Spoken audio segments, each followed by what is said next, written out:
the early days of Middle-earth, before there were elves, orcs, or men, there were those known as the Valar, spiritual entities born from the thoughts of Eru Illuvatar, the maker and god of Middle-earth.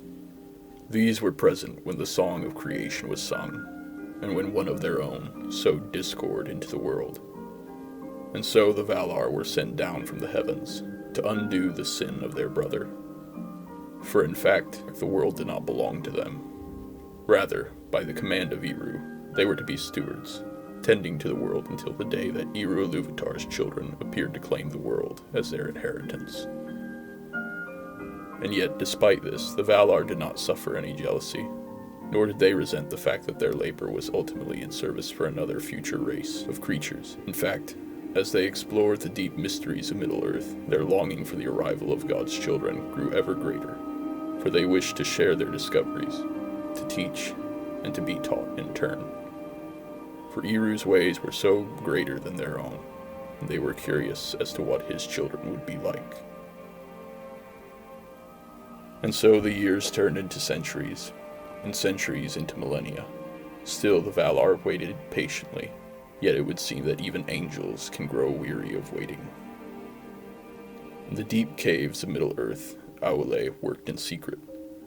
As Valar of the Mountains, Aule had become a master of many crafts, from masonry to smithing to jewelry making. More than anything, he desired to share his knowledge. And since the children of Ilúvatar had still not arrived, Aule took it upon himself to make a people of his own. Gathering stone from his cave, he fashioned for himself 7 figures. They were short in stature, built out of impatience, and yet also sturdy, so that they might be able to brave the cruel world and the discord wrought within it. And so it was that Aule formed the 7 fathers of the Dwarves. Immediately, Aule attempted to teach them so that they might grow in knowledge and be amazed by the world around them. But to his dismay, his creation lay unresponsive. He commanded them to move, and they moved. He commanded them to speak, and they did. But no sooner than his thoughts left them, the dwarves became still as stone. They did not learn, nor marvel. They were naught but automatons, having no life or will of their own. For indeed the power of the life and the soul was known only by Eru, and it was only he who could grant it. And only after Aule finished his work and despaired of it did Eru finally arrive.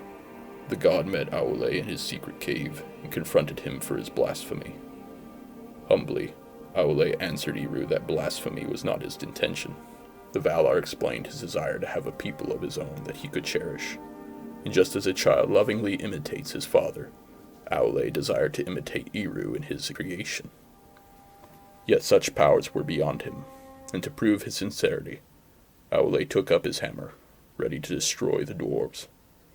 Yet before the Valar could strike, the dwarves fell to their knees and begged for mercy. In that very instant, Eru had granted each of the dwarf fathers a soul of their own. What's more, in doing so, Eru adopted them as his own children. And so dwarves and their descendants would share in all the blessings of Eru Illuvatar.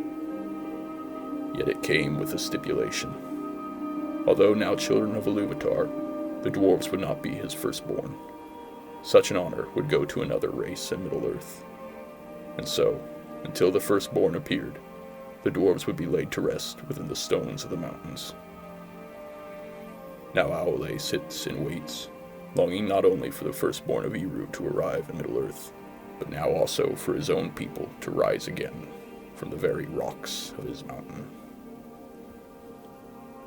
Concerning the eternal destiny of dwarves, no man can tell. Some believe that upon their death they turn again into the stones they were made from. But the dwarves tell a different story, for Aule cares for them, and Eru indeed is their father. In the end of all things, when the last battle for Middle-earth is won, it is said that the dwarves shall rebuild the world, and take their place as true sons of Eru.